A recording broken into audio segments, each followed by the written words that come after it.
welcome back again sa ating YouTube channel. This is me again, Abern Batusen Vlogs mga kaday. And for today's vlog ay gagawa tayo mga kaday ng banana muffin with walnuts mga kaday. Ayan, nakikita nyo mga kaday sa aking likuran. Nandyan mga kaday ang ating mga ingredients mga kaday. Kaya yan ang i-share ko sa inyo mga kaday. Kaya let's do this mga kaday in 3, 2, 1. Let's go! Ito na pala mga kaday ang ating mga simpleng ingredients mga kaday sa ating banana muffin with walnuts mga kaday. Ayan, nandito mga kaday ang ating flour.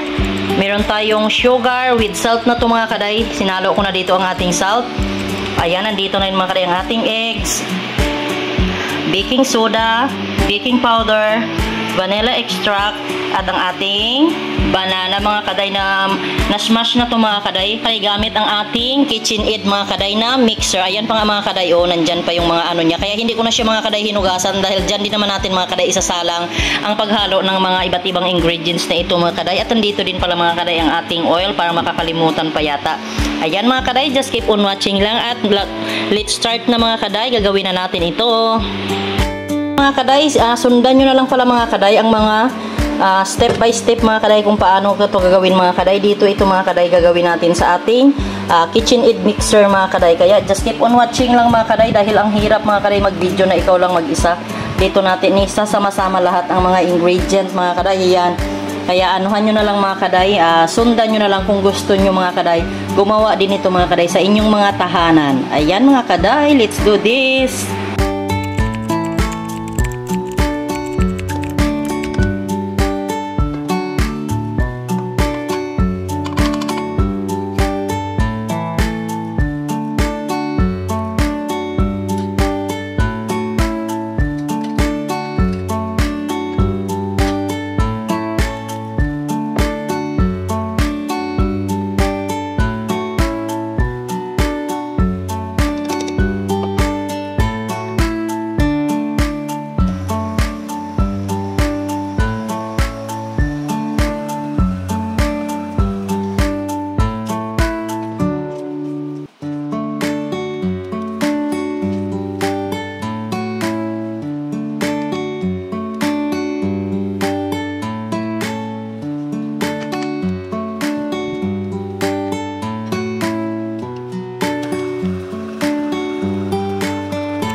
Yan ang mga kaday, tapos na natin mga kaday. Hindi natin mo ready masyado mga kaday i-overhalo mga kaday, i-overmix para maganda ang tubo ng ating banana muffin mga kaday. Ang gagawin natin mga kaday, na-transfer lang natin ito sa pitchel mga kaday at ilipat natin sa ating lagayan mga kaday ng butter mga kaday bago natin ipo-pour doon sa ating mga lagayan mga kaday. Ayan, just keep on watching lang mga kaday.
So, ayan ang mga kaday, nalipat natin mga kaday ang ating banana muffin butter mga kaday dito sa ating lagayan para mabilis siya mga kaday ipo-pour dito sa ating molder mga kaday. Ayan, nandito na mga kaday ang ating tatlong molder mga kaday. Tingnan natin kung ano ang maaabutan niya mga kaday, kung magagawan ba natin itong mga kaday ang tatlong molder. Pero bago ang lahat mga kaday, lagyan natin muna mga kaday ng nito mga kaday yung paper, parchment paper niya mga kaday para sa ating banana muffin.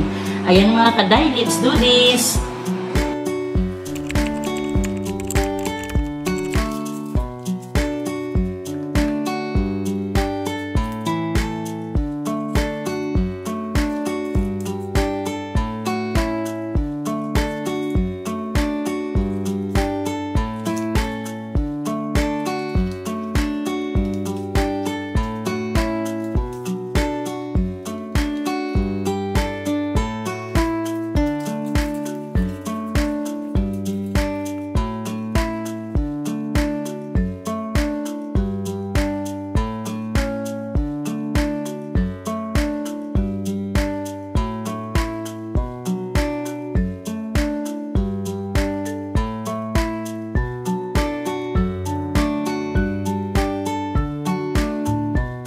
Ayan, after natin mga kaday, nalagyan ng mga parchment paper mga kaday ang ating molder. Ayan mga kaday, ipupour na natin mga kaday ang ating banana muffin mga kaday butter. Ayan mga kaday, just keep on watching lang.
Kaday, nalagyan na natin mga kaday. Ayan mga kaday, kung nakikita nyo, nakatatlong lagayan tayo mga kaday, sakto.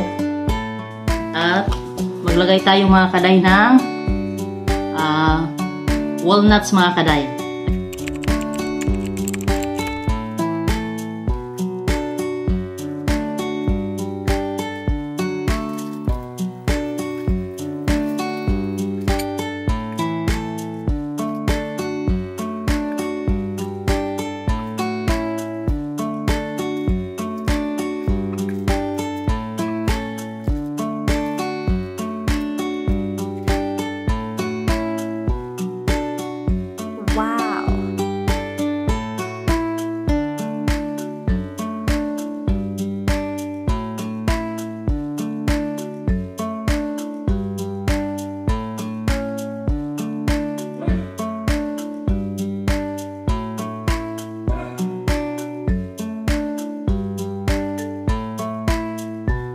Kaday, nalagyan na natin mga kaday ng walnuts ang ating muffin butter mga kaday at nasa molder na. I-preheat na natin mga kaday ang ating oven.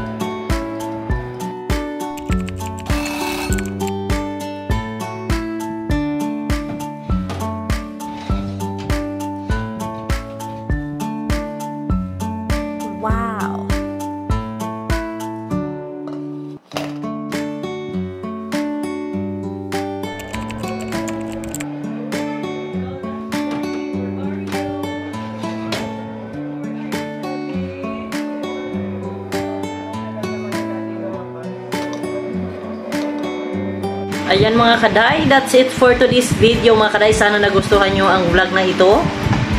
At sana mga kadan may natutunan kayo sa ating banana muffin with walnuts mga kadan. Ayan, just keep on watching lang always mga kaday sa aking mga upload sa YouTube channel mga kaday. You can follow also my Facebook page, Abern Batosin Vlogs. Ayan mga kaday, see you on my next vlog. Bye bye!